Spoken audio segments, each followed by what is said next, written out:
कधी विचार केलाय का की प्रवाशांच्या एका छोट्याशा सवयीमुळे रेल्वेला कोट्यवधी रुपयांचं नुकसान सोसावं लागू शकतं? हो, हे अगदी खरं आहे. गेल्या 4 वर्षांमध्ये भारतीय रेल्वेच्या एसी डब्यांमधनं प्रवाशांनी तब्बल 104 कोटी रुपयांचे टॉवेल्स, चादरी आणि उशा गायब केले आहेत. आणि हा आकडा कोणताही सामान्य माणूस चक्रावून टाकण्यासाठी पुरेसा आहे.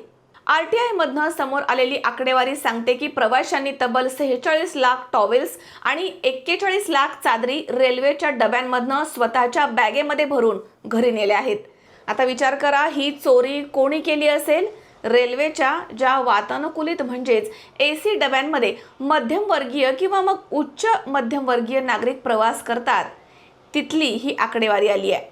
महागडे तिकीट काढून प्रवास करण्याची आर्थिक क्षमता असणाऱ्या वर्गाकडनं ही अशी कृती घडते तेव्हा आश्चर्य वाटतं.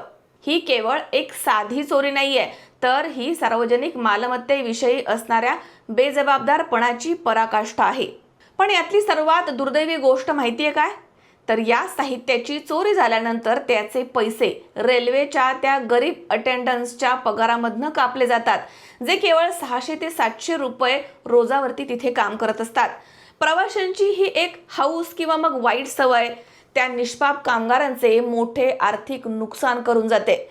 सरकारी किंवा राष्ट्रीय मालमत्ता ही आपली संपत्ती आहे, तिचे जतन करणं हे आपलं कर्तव्य आहे. तुम्हाला काय वाटतं, अशा प्रवाशांवरती कोणती कारवाई झाली पाहिजे?